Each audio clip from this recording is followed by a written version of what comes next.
안녕하세요. 저는 음악학원을 운영하는 30대 중반의 여자입니다. 결혼 생활을 2년 안 되게 유지하다가 이혼하고 지금은 돌싱으로 돌아온 지도 2년 넘었네요. 내 상처까지 다 보듬어 줄 수 있는 사람이라 생각했다가 뒤통수 거하게 맞았던 일이 있었습니다. 사람에게 받은 배신이라 충격도 꽤 컸지만 시간이 지난 지금은 그냥 씁쓸하게 또는 어이없는 웃음을 지으며 흘려보낼 수 있게 되었네요. 저는 어렸을 때 심장 박동기 수술을 했었습니다. 선천적으로 심장이 안 좋아서 수술을 했는데 그 후 부정맥이 생기고 맥박수가 너무 낮아 심장 박동기 수술을 받았었죠. 그런데 일반적인 심장 박동기 환자는 한번 수술하면 8년에서 10년 만에 기계만 교체하면 되는 간단한 수술을 받으면 되는데요. 저 같은 경우는 심장 박동기 기계가 깨져서 다시 수술을 해야 했습니다. 학창시절에 학교 폭력을 당해서 수술할 때 기계가 파손된 상태였거든요. 제가 심장이 안 좋다 보니 학교에서 무리한 체육 수업은 열애를 시켜주셨는데요. 그걸 아니 꼽게 본 몇몇 친구들이 저한테 너는 왜 툭하면 수업에 빠지냐고 따졌었죠.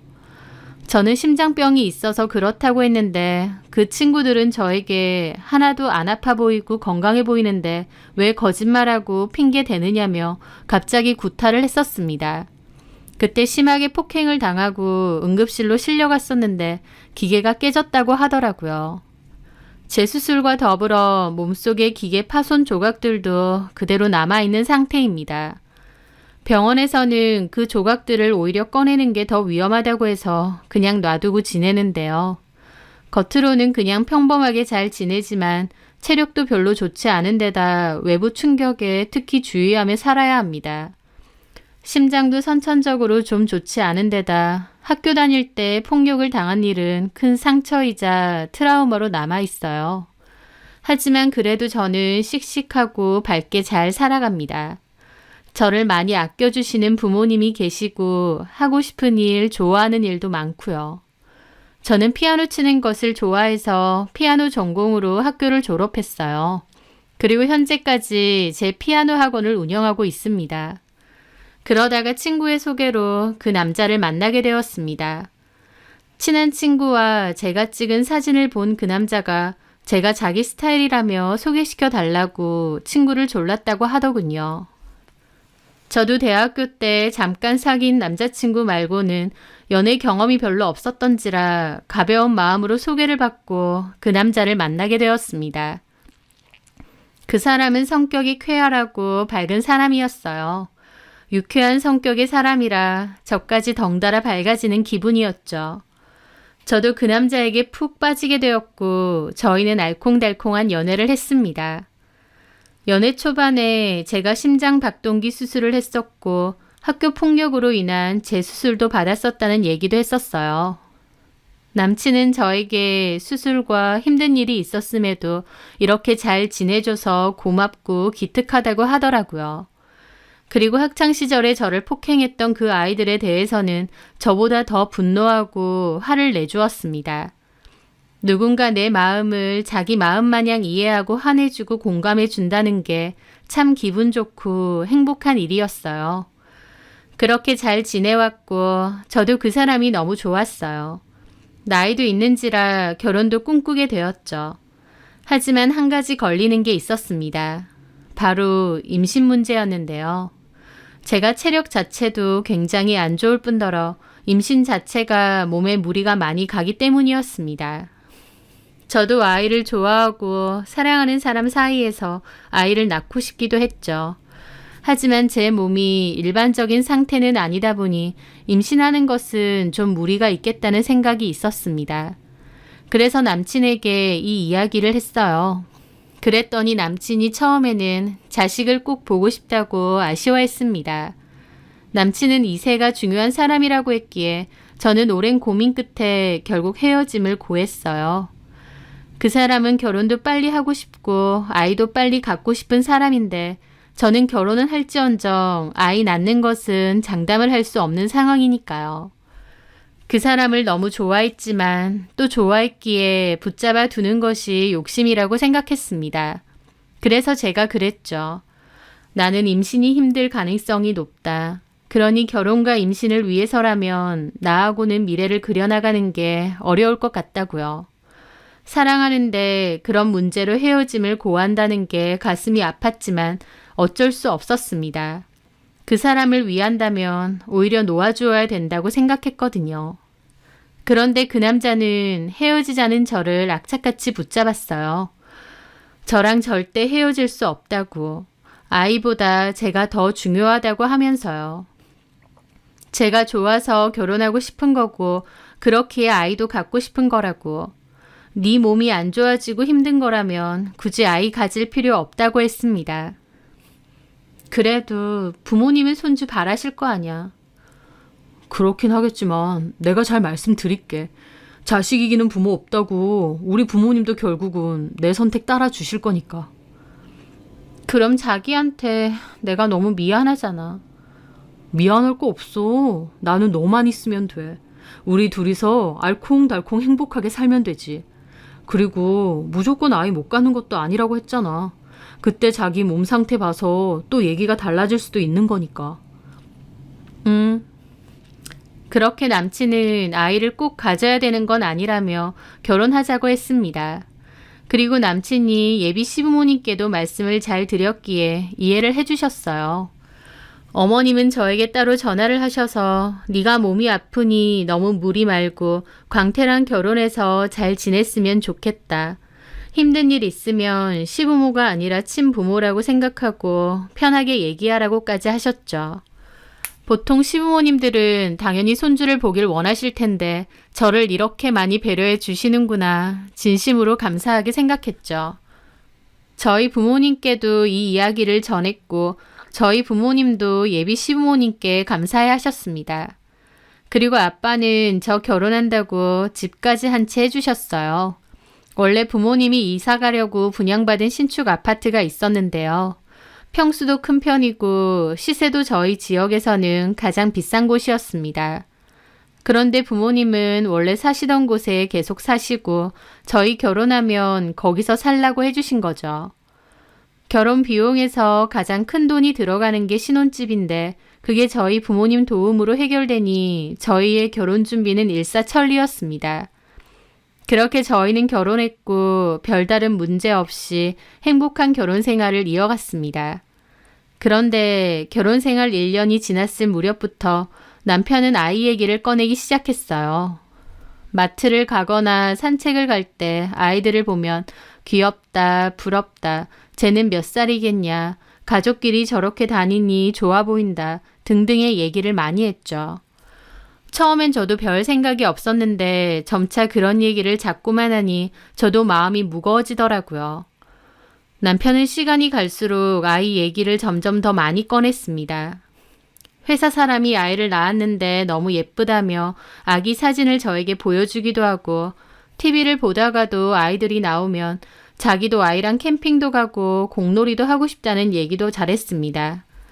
좋은 아빠가 될 수 있을 것 같다면서요. 저는 남편이 그런 말을 하는 게 갈수록 부담스럽게 느껴졌어요. 분명 저는 연애 때부터 임신이 힘들 것 같다고 했었는데 이제 와서 자꾸 임신 얘기를 꺼내니까요. 그래서 저는 한번 진지하게 남편에게 얘기한 적도 있습니다. 자기한텐 미안한데 우리 아이 없이 살기로 하지 않았느냐. 그런데 자꾸 아이 얘기 꺼내는 게 나는 좀 힘들기도 하다고요. 그랬더니 남편이 정색하면서 자기가 언제 아이 없이 살기로 했냐고 대묻더라고요. 아이 없이 살기로 한 게 아니라 자기 몸 상태 봐가면서 생각해보자고 했잖아. 분명 결혼 전엔 제 몸이 더 중요하다고 아이 없어도 둘이서 충분히 행복하게 살자고 했었는데요. 뒤늦게 자기는 그렇게 말하지 않았다고 말이 바뀌더라고요. 저는 남편의 달라진 태도가 속상하기도 했지만 또 한편으로 미안하기도 했습니다. 왠지 모를 죄책감까지 느껴졌죠. 그런데 제가 아이 얘기를 하는 게 힘들다고 말을 꺼내고 나서부터 오히려 남편은 좀 더 노골적으로 임신 얘기를 자주 꺼냈어요. 제가 분명히 불편하고 힘들다고 했음에도 불구하고 일부러 더 하는 것이었습니다. 그러더니 하루는 술을 잔뜩 먹고 와서 저에게 푸념까지 하는 겁니다. 자기는 자식을 가지고 싶고 아이 낳아서 부모님한테도 효도하고 싶대요. 부모님들도 대놓고 말은 안 해도 손주 갖고 싶어하는 마음이 큰데 우리가 소식이 없으니 얼마나 속상하시겠냐면서요. 자기도 자식 낳고 남들처럼 평범한 가정 이뤄서 살고 싶은데 자기가 그렇게 큰 욕심 부리는 거냐며 저한테 한탄을 하더라고요. 남편의 행동이 제 입장에선 서운하고 황당하기도 했습니다. 제가 임신은 힘들 수도 있으니 헤어지자고까지 했는데 그때는 붙잡아 놓고 이제 와서 왜 이렇게 저를 힘들게 하나 싶었죠. 제가 안 갖고 싶어서 안 갖는 것도 아니고 임신하면 위험할 수도 있어서 못 가지는 건데요. 결국 저는 남편과 함께 제 담당 주치의를 찾아가 임신 문제에 대해 물어보게 되었습니다. 의사 입으로 얘기를 들으면 남편도 마음을 달리 먹지 않을까 생각했던 거죠. 제 담당 의사 선생님은 제 임신에 대해서 회의적인 입장이셨어요. 임신하는 건 상관없겠지만 낳는 과정에서 너무 무리가 될 수 있고 또 어떻게 될지 장담을 할 수 없다고 하셨거든요. 제가 낳는 건 그렇다 쳐도 키울 때도 문제가 생길 수 있다고 했습니다. 제 수술 부위는 외부 충격에 특히 주의해야 하고 가방도 잘 멜 수도 없는데 아이를 낳으면 아이를 계속 안고 업고 해야 되잖아요. 그게 가능하겠느냐 하시더군요. 솔직히 현실적으로 아이를 낳고 키우는 게 저한테는 굉장히 힘든 일이었던 거죠. 출산 자체도 저한테는 너무 큰 무리고 육아도 마찬가지고요. 그런데 남편은 그 말을 듣고도 담당 의사 선생님께 그러더군요. 일단은 나오면 어떻게든 키우니까요. 라고요. 그 말에 저는 너무 서운하더라고요. 저는 그 일로 남편과 또 다툼이 있었으나 남편은 여전히 아이를 낳고 싶다는 생각에는 변함이 없었습니다. 저도 남편의 이기적인 태도에 점차 지쳐갔고요. 그러다가 그 후에 명절 때문에 시댁에 가게 되었어요. 그런데 어머님까지 갑자기 저한테 물어보시는 거예요. 너네는 영 아이 소식은 없네. 준비는 하니? 라고요. 그 말에 저는 좀 벙쪘습니다. 분명 결혼 전에 제 몸 상태에 대해서 충분히 말씀드렸고 어머님 아버님도 알겠다고 하고 저를 받아주신 거잖아요. 그런데 모르는 것처럼 저렇게 물어보시는 겁니다.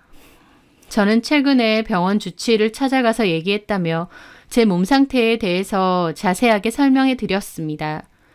제 얘기를 들으신 어머님도 아버님도 표정이 엄청 안 좋아지시더라고요. 분명 전에 말씀드려서 다 알고 있으실 텐데 왜 이러실까 저도 마음이 답답했죠. 어머님 아버님도 제 얘기를 듣고 난 뒤 기분이 안 좋아지셨고 저도 자불안석이었습니다. 몹시 불편한 분위기 속에서 명절을 보내야 했죠. 그런데 집에 돌아오는 길 한마디도 하지 않던 남편이 집에 오자마자 저한테 따지고 드는 겁니다. 아니, 엄마 아빠한테 그걸 굳이 다 얘기해야 돼? 임신 준비 안 하냐고 물어보시니까 당연히 솔직히 말씀드려야지. 그리고 어머님 아버님도 내 몸 상태에 대해서 아예 모르셨던 것도 아니잖아. 우리 엄마 아빠 계속 혼자 생각만 하셔. 근데 임신 못한다고 그런 식으로 말하면 어떡하냐? 우리 엄마 아빠 상처받는 건 생각도 안 해? 자기 진짜 너무한다. 내가 안 낳고 싶어서 안 낳아? 병원에서 내 상태 어떤지 다 들어놓고 왜 자꾸 임신 타령하면서 사람을 몰아붙이는데? 너는 왜 너 듣고 싶은 대로만 듣냐? 의사가 너 임신 안 된다고 절대 하지 말라고 그렇게 말한 거 아니잖아. 낳아도 잘못된 확률이 있을 수도 있다. 확률적인 문제다. 그렇게 말했지. 무조건 잘못된다고 낳지 말라고 했냐고. 그러니까 당신 말은 내 몸이 안 좋아질 확률이 분명 있는데도 반드시 임신은 했으면 한다는 거야? 그게 아니라 무조건 안 된다고 한 것도 아닌데 왜 너는 지레짐작해서 안 낳을 생각만 하느냐고. 제일 문제가 뭔 줄 알아? 네가 낳을 노력조차도 안 하는 거야. 나나 우리 부모님도 이렇게 자식을 원하면 네가 아내로서 며느리로서 방법은 없는지 찾아보려고 노력이라도 해볼 수 있는데 너는 그런 것조차 안 하고 무조건 안 되는 쪽으로만 생각하잖아. 임신 그거 막상 해보면 아무것도 아니야. 내 주변에 잘만 임신하고 잘만 애 낳아. 둘이든 셋이든. 나는 요즘 시대에 애 낳다가 잘못됐다고 하는 얘기 거의 못 들어봤어. 물론 힘들겠지. 너는 보통 사람보다 몸이 안 좋으니까 더 힘들 수도 있어. 근데 그거 잠깐이야. 낳는 순간에는 힘들지만 우리 아이 생긴다고 생각해봐. 얼마나 행복하고 좋아. 근데 왜 너는 매번 안 된다고만 하느냐고. 저는 남편 말 듣는데 눈앞이 컴컴하더라고요. 분명 저를 이해해주고 제 몸 상태를 누구보다 헤아려 준다고 생각했는데 남편이 저에게 보여주는 행동은 너무나도 고압적이고 폭력적이었습니다. 반드시 잘못되는 건 아니니 아이를 가지라고 하는데 내가 무슨 임신하려고 결혼했나 싶은 생각까지 들더라고요. 저도 남편에게 너무 큰 실망을 했죠. 내가 왜 그렇게까지 해야 돼? 내 몸에 그렇게 해가 된다는데. 분명 결혼 전에도 얘기했는데 왜 이제 와서 말이 바뀌고 나한테 강요하냐고. 내 몸에 문제가 생겨도 애만 가지면 되는 거야? 그랬더니 남편 하는 소리가 아, 그놈의 심장박동기 소리. 그게 뭐 그렇게 위험한 거라고 맨날 그거 들먹이는데. 가만 보면 자기도 그 심장박동기 들먹거리면서 뭐든지 너무 쉽게 살려고 하는 것 같아. 톡 까놓고 그게 죽을 병도 아닌데 너 너무 오버하는 거 아니냐고. 저렇게까지 말하더라고요. 그 순간 저는 분노보다는 절망과 슬픔이 더 컸습니다.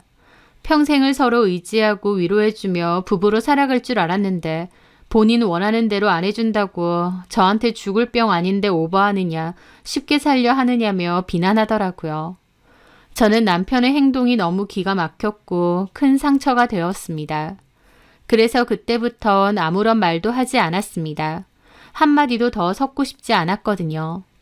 남편은 혼자서 난리치더니 그냥 밖으로 나가버리더라고요. 남편의 행동도 너무 슬프고 힘들고 남편이 너무한다 싶었어요. 하지만 또 한편으론 제 스스로가 원망스럽기도 했습니다. 나는 왜 아파서 아이조차 갖기 힘든 걸까 우울하기도 하더라고요. 게다가 남편 말 맞다나 내가 내 질환을 핑계 삼고 있었나 싶은 생각마저 드는 겁니다. 그날 저는 몇 시간 동안 그냥 눈물만 뚝뚝 흘리며 많은 생각을 했던 것 같아요.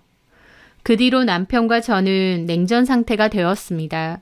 대화도 거의 하지 않고 지냈죠. 저는 성격상 싸우고 그 불편한 분위기가 너무 싫기 때문에 웬만하면 제가 먼저 사과하거나 풀곤 해요. 그래서 연애 때나 결혼하고 나서도 좀처럼 싸우는 일이 거의 없이 지냈습니다. 그런데 그때는 저도 남편에게 너무 실망이 커서 먼저 풀고 싶지 않았어요. 애초에 제가 잘못한 것도 아니었고요. 제가 먼저 안 푸니까 남편도 안 풀었고 그렇게 점차 서로 대화도 없이 지냈습니다.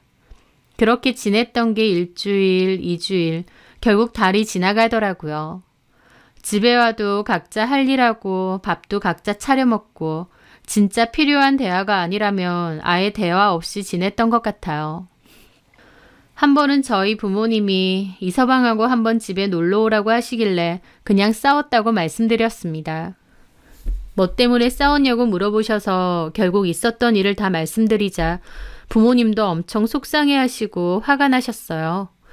저 몸 약하고 안 좋은 거 결혼 전에 충분히 얘기하지 않았느냐. 근데 왜 이제 와서 말이 바뀌고 임신을 강요하느냐면서요. 그 일로 남편과 제 사이는 갈수록 소원해져 갔고 저도 이런 식으로 언제까지 지내야 되는 건가 답답하기도 했습니다. 그런데 남편과 대화를 거의 안 한 지 3개월 정도 넘어갔을 무렵이었어요. 남편이 갑자기 저에게 얘기 좀 하자고 하더라고요. 3개월 동안 진짜 딱 필요한 대화 말고는 거의 대화가 없었는데 처음으로 얘기를 하자고 한 거였어요. 그런데 자리에 앉고 얼마 뒤 남편이 그러더군요. 서로 대화 안 한 지도 꽤 됐는데 솔직히 이렇게 사는 게 사는 것 같지도 않고 임신에 대해서 네 생각은 똑같은 거지. 무슨 생각? 임신할 생각 곧 죽어도 없는 거 말이야. 같은 말이라도 아다르고 어다른 건데 왜 그런 식으로 말해? 임신할 생각이 없다는 게 아니라 아 어쨌든 본론만 얘기하자고. 너 임신할 생각 없잖아. 그치? 그래 맞아. 그럼 얘기 끝났네. 우리 이혼하자. 남편 입에서는 이혼 얘기가 불쑥 나오더라고요. 냉전이 오래되었기 때문에 저도 이혼 생각을 아예 안 한 건 아니지만 막상 남편 입에서 아무렇지 않게 이혼 얘기를 들으니 심장이 쿵 내려앉았습니다. 이혼? 그래. 임신에 대해서 서로 가치관이 안 맞는 것도 이혼 사유 아니겠어? 아니지. 그렇게 말하면 네가 나한테 일방적으로 임신을 강요하는 게 이혼 사유겠지. 뭐라고? 됐다. 길게 말 섞고 싸우고 싶지도 않아. 그러니까 너도 이혼에 동의하는 거지. 너 진짜 네 마음대로구나. 애초에 헤어지자는 사람 꼭 임신할 필요 없다고 결혼해달라고 매달릴 땐 언제고. 이제 와서는 아이 갖고 싶으니까 이혼해달라는 거야? 이렇게까지 이기적인 인간이었어? 너야말로 자꾸 곡해하지 마. 네 상황 봐가면서 아이 얘기는 다시 하자고 했지. 무조건 안 갖겠다고 한 적 없어. 나는 이세가 중요한 사람이야. 그렇게 이세가 중요한 사람이면 나랑 결혼하지 말았어야지. 내가 여러 번 말했잖아. 네가 이 정도로 비협조적으로 나올 줄 몰랐으니까. 몸 상태가 좀 안 좋아도 네가 노력하는 모습이라도 있었으면 나도 이렇게까지 정 떨어지지 않았어. 정은 누가 떨어졌는데 떨어졌어도 내가 더 떨어졌어. 아, 그러니까 길게 말하지 말고 이혼하자고. 얘기 끝났네. 서로 정 떨어졌으니까 그냥 깨지자고. 같이 살아서 뭐해? 정말 기가 막혔습니다. 이렇게 일방적으로 이혼을 요구당할 줄은 몰랐죠. 남편이 너무 집요하게 이혼 요구를 하길래 저는 임신이 아닌 다른 이유라도 있나 싶은 생각마저 들었습니다. 이렇게까지 이혼 요구하는 이유가 뭐야? 혹시 다른 여자라도 생겼니? 사람 몰아세우지 마. 너랑 나랑 쪽내는 이유는 임신 문제랑 네 이기적인 태도 때문이니까. 저는 이혼을 요구하는 남편의 행동이 너무 치가 떨려서 원하는 대로 이혼을 해주고 싶지 않다가도 또 한편으론 저런 인간이랑 저 역시도 더 살고 싶지 않았습니다. 화가 나고 분통은 터지지만 나 역시도 그냥 이혼하고 끝내는 게 차라리 정신건강에 낫겠다 싶었죠. 그런데 그 후 저는 진짜 이혼 사유를 알게 되었습니다. 남편과 저를 소개시켜줬었던 친구가 저한테 그랬거든요. 미영아, 실은 네 남편 있잖아, 광태. 여자 있는 것 같아. 뭐? 나도 동창한테 건너들었는데 광태가 어떤 여자랑 카페에서 데이트하는 거 봤다더라. 걔도 광태랑 같은 반이어서 알거든. 여자? 너 한번 알아봐야 될 것 같아. 저는 그 얘기를 듣는데 이 인간이 그러면 그렇지 싶었습니다. 지가 딴짓하고 있으니 저한테 핑계 잡아서 이혼하려고 했던 거였죠. 그 얘기를 듣고 저도 어디 두고 보자 증거 잡아서 위자료 받아내겠다 생각했어요. 저는 부모님께 이 얘기를 했고 부모님도 화가 머리 끝까지 나셨습니다. 그리고 증거를 잡아야 되는데 뭘 어떻게 해야 할지 난감하더라고요. 그런데 마침 저희 아빠 아시는 친구분이 과거에 심부름센터 일을 하셨거든요.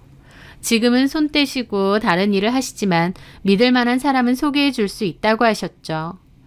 저는 그분에게 남편 직장이며 신상 정보를 넘겼고 2주 정도 뒤에 증거를 받을 수 있었습니다. 저희 남편은 애견용품 관련 사업체를 작게 운영 중이었는데요. 남편과 같이 일하는 친구 2명에서 3명이 회사 인원의 전부입니다. 작은 사업체인데도 단독 대표도 아니고 공동대표였던 거죠. 하지만 그 와중에 허세는 있는 편이라 사업한다며 차도 외제차를 타고 다닙니다. 그런 남편과 바람난 상대 여자는 20대 초중반으로 남편보다는 9살 어린 여자였어요. 9살이나 차이가 나는 유부남 아저씨를 만나는 거 보니 남편에게 돈이 좀 있는 줄 알고 착각하고 만나는 건 아닌가 싶더라고요. 둘이서 어디서 어떻게 만났는지는 모르겠지만 어쨌든 그 여자 집에도 남편이 자주 놀러가고 왕래가 잦다고 했습니다. 둘이서 만나는 증거 사진은 다 받았고요. 저는 그걸 토대로 위자료 소송 준비를 했습니다. 지가 먼저 바람 펴놓고 임신과 제 건강 상태를 핑계로 이혼을 요구하다니 정말 치 떨리게 뻔뻔하고 파렴치한 인간이구나 싶더라고요. 그렇게 나름대로 어느 정도 준비가 되어갈 무렵이었습니다. 하루는 집으로 들어갔는데 현관에 못 보던 신발들이 있는 거예요. 뭐지 싶어서 들어가 보니 시부모님이 계셨어요. 연락도 없이 갑자기 왜 오셨을까 황당했죠. 어쩐 일이세요? 왔으면 여기 좀 앉아봐라. 저는 황당한 기분으로 자리에 앉았습니다. 너네 사이 안 좋은 지 꽤 됐다며? 각방 쓰고 대화도 안 한다고. 네. 이런 식으로 계속 살아서 뭐 하겠니? 그냥 이혼해라. 우리 집은 아이가 중요한데 미영이 너는 애도 못 낳겠다고 그러고 우리도 그냥 두고 보긴 힘들 것 같다. 그 말을 듣는데 어처구니가 없었습니다. 남편은 지네 엄마 뒤에 숨어서 모른 척하고 있더라고요.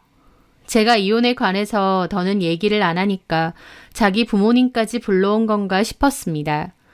저 황당한 기분으로 방에 조용히 들어가서 증거 사진들 몇 장 들고 왔습니다. 그리고 거실에 뿌렸죠. 제 핑계 좀 그만 대세요. 어머님 아들 바람나서 저한테 이혼 요구하는 거잖아요. 그런데 어머님과 아버님도 그 사진을 보고 엄청 놀라지는 않으시더라고요. 오히려 당황스러운 얼굴로 힐끗힐끗 눈치만 보시고요. 그 순간 알겠더군요. 아, 어머님 아버님도 다 알고 있었구나 라는 것을요. 어머님 아버님 다 알고 계셨어요? 이 사람 바람 피는 거? 어머님 아버님은 눈치만 보고 말은 못하셨어요. 저는 기가 막혔죠. 진짜 너무들 하시네요. 아들 바람 피는 거 뻔히 알고 계셨으면서 도리어 제 탓하면서 이혼 요구하세요? 아니 근데 너는 이 사진들을 어디서 났니? 너 설마 광태한테 사람이라도 붙인 거야? 그게 중요한가요? 중요하지. 네가 뭔데 함부로 사람을 붙여? 네가 캥길 게 없으면 그게 뭔 상관이겠어. 근데 결국 네가 다른 여자랑 바람난 게 다 나오네? 네가 인간이냐? 어머님 아버님도 그러시는 거 아니에요. 광태가 바람난 것도 알고 보면 결국 네 잘못이다. 네? 그게 무슨 말씀이세요? 얘는 얼마나 자기 자식 갖고 싶어 하는데 우리도 그렇고. 근데 너는 애 안 가질 거라고 했다며. 저 그 말에 소리 질렀습니다. 제발 그만 좀 하세요. 제가 일부러 안 가진다고 한 거예요? 제 건강 상태 때문에 임신은 어렵다고 몇 번이나 말씀드렸잖아요. 왜 이제 와서 몰랐던 것처럼 이러시냐고요. 얘가 어디서 소리를 질러? 깜짝아. 순한 줄 알았더니 이제 본성질 나오네. 야, 말이야 바른 말이지. 결혼을 했으면 임신하는 것도 되든 안 되든 노력이라도 해야 될 거 아니야. 네 그 심장 수술한 것만 들이밀면 끝이야? 애초에 심장 수술까지 한 하자 있는 며느리를 우리가 받아줬으면 고마운 줄 알아야지. 진짜 말도 안 통하고 지긋지긋 하더라고요. 누가 받아달라고 했어요? 헤어지자는 저 붙잡은 게 이 사람입니다. 그리고 어머님 아버님 아들은 보란듯이 바람 폈잖아요. 그래요. 이혼해줄게요. 저도 저 사람하고 더 살고 싶은 생각 눈꼽만치도 없어요. 그런데 바람? 이건 아니죠. 저 이거 소송도 걸 거고 제가 아는 사람한테도 다 알릴 겁니다. 이혼을 해도 순순히는 못 해주죠. 알려. 누가 뭐래? 네가 뭐라고 해도 결국 네가 임신하기 싫다고 온갖 핑계대다가 결국 이혼하는 것뿐이야. 그래 맞다. 네가 못 낳아준다고 한 그 아이 경희가 낳아준다고 했으니 우리는 그거면 됐다. 어머님이 그 말하시고 아차 싶은지 입을 틀어 막으시더라고요. 남편과 아버님도 놀라서 낭패스러운 얼굴이고요. 아, 그 여자가 임신까지 했구나 싶었습니다. 그래서 어머님이고 아버님이고 이토록 다 제쳐두고 이혼 노래를 부르시는구나 싶었죠. 임신했다고요? 그 여자가? 제 물음에도 조용하더라고요. 그러더니 어머님이 그래, 너는 하기 싫다고 했던 그 임신 경희는 했다. 이름까지 아주 친근하게 부르시네요. 벌써 며느리 다 됐나 봐요? 우리 입장에선 결국 손주 임신했다는 경희한테 마음이 더 쓰일 수밖에 없지 않겠니? 어련하시겠어요. 그래요. 아들 이혼시키고 재혼도 시키고 손주도 많이 보세요. 당신 이 집에서 당신 부모님 데리고 당장 나가. 뭘 나가? 바람 피더니 머리까지 돌대가리 됐니? 이 집 우리 아빠가 해준 집이야. 이런 쓰레기 같은 인간들인지 모르고 우리 아빠가 집까지 해주신 게 기가 막힌다. 뭐? 쓰레기? 너 말 다 했냐? 나가세요. 아들 데리고 나가시라고요. 야, 어디다 나가라 말아 그래? 저는 그 자리에서 저희 부모님께도 전화를 드렸습니다. 저희 부모님도 전화 받자마자 오시겠다고 했어요. 남편은 이혼할 건 맞지만 이렇게 사람 바로 쫓아내는 게 어디느냐고 따지고 들더라고요. 잠시 후 저희 부모님도 집에 도착하셨어요. 저희 아빠 들어오자마자 남편과 시부모님께 나가라고 이 집에서 썩 꺼지라고 했습니다. 어머님은 그 와중에 가정 가구는 우리가 해갔다 어쩌길래 아빠가 이깟 것들 당장 보내줄 테니까 이 집에서 꺼지라고 했죠. 그렇게 양가 부모님들 사이에서 소란이 있었고 결국 시부모님과 남편도 가정 가구 똑바로 보내라며 소리 지르며 나갔습니다. 저희 아빠는 다음날 용달 트럭 찾아서 짐 싹 빼서 시댁에 보내버렸고요. 그 일을 시작으로 본격적으로 이혼 진행과 상간소송도 진행했습니다. 저는 증거가 충분했고 게다가 상대 여자가 임신까지 한 상황이니 무조건 제가 유리했죠. 반면 남편 쪽은 제가 불법으로 사람을 써서 증거를 수집했다고 그걸로 고소를 할 거라고 했습니다. 저는 제가 증거 수집에 어려움을 겪다 보니 저와 아빠 아시는 분이랑 함께 미행하면서 증거를 수집했다. 어떤 금전적인 사례도 하지 않았다 주장했습니다. 당사자인 제가 외도 증거를 잡기 위해 같이 미행을 하는 것은 불법이 아니었기에 다행히 참작이 되어서 남편의 고소권은 없던 일로 처리가 되었습니다. 이혼은 협의로 진행했고 위자료 소송만 진행했기에 다행히 짧은 소송 끝에 판결문과 위자료를 받고 소송도 끝내게 되었습니다. 이혼하고 나서는 남편에 관한 이야기는 듣고 싶지도 않아서 일부러 안 들으려고 차단을 했었어요.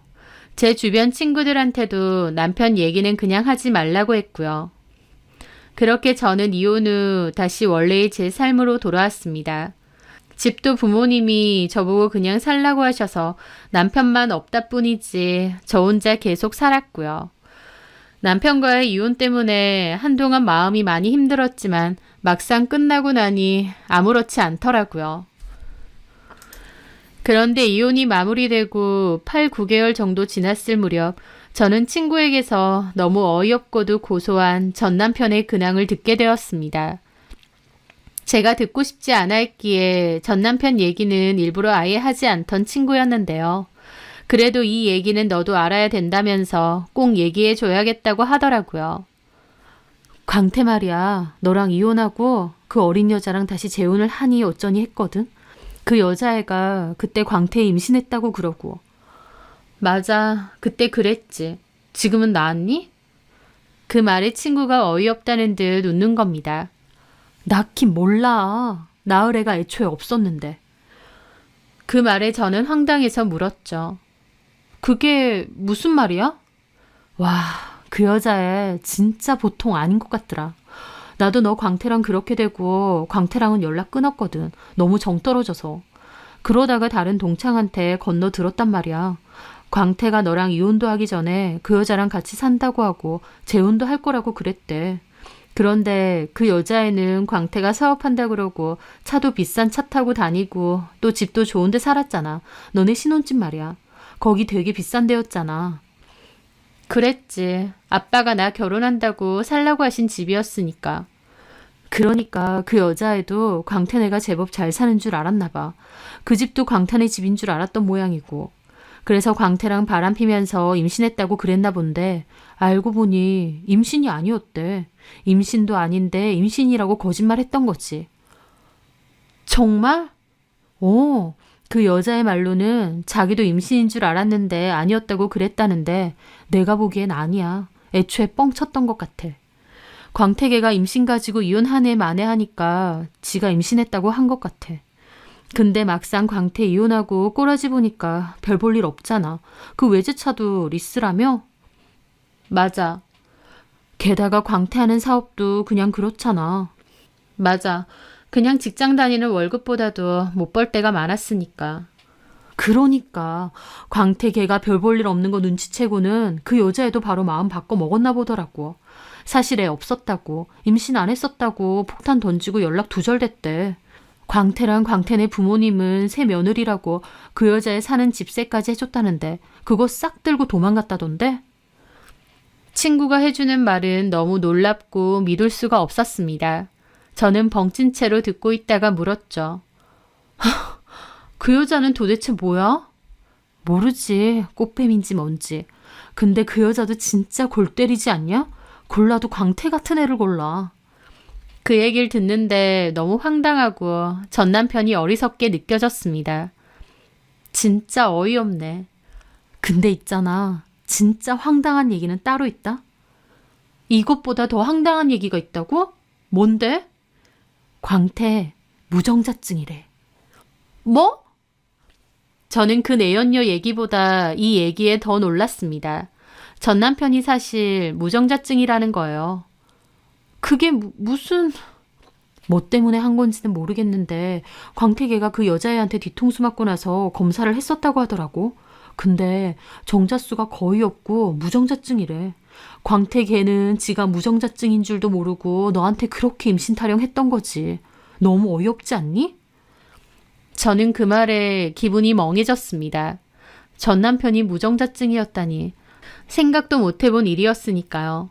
확실한 거냐고 물어보니 친구들 정확히는 모르겠는데 전 남편이 무정자증 판정받고 술 먹고 다른 친구한테 하소연을 했었다고 하더라고요. 그러면서 저랑 헤어진 것도 후회를 하더랍니다.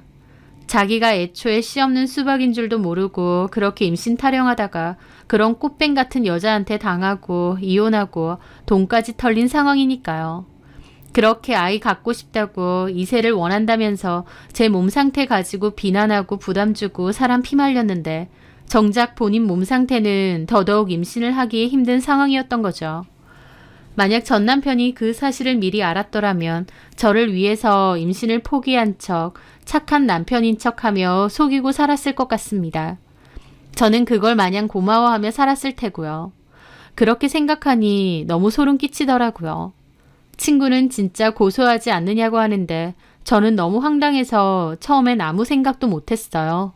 그러다가 시간이 지나고 보니 전 남편 꼬라지가 너무 우습고 그제야 고소하다 싶더라고요. 결혼 전과 후가 너무나도 달랐던 그 남자. 결혼 전엔 저를 다 이해해주고 위해주는 척 해놓고 결혼 후엔 제 탓하면서 본인 원하는 것만 강요했던 전 남편. 지가 지발등 제대로 찍은 것 같습니다. 이세를 가질 수 있는 몸도 안 되면서 그토록 임신 타령했던 게 생각할수록 우습기만 하고요. 저만 있으면 된다며 사탕 발린 소리 하다가 결혼하고 나선 지 멋대로 저를 휘두르고 후려쳤던 그 인간. 더 길게도 안 살고 쫑을 낸 것이 얼마나 잘한 일인가 싶습니다. 아이도 좋지만 저는 제 몸, 제 건강도 너무 중요합니다. 제 몸이 건강하고 튼튼해야 아이도 잘 기를 수 있는 건데 저를 무슨 애 낳는 기계 취급하며 몰아붙였던 전 시댁과 전 남편. 그렇게 노래 부르던 이세는 아마 힘들 것 같으니 정신 차리고 살길 바랍니다. 제 사연 들어주셔서 감사합니다.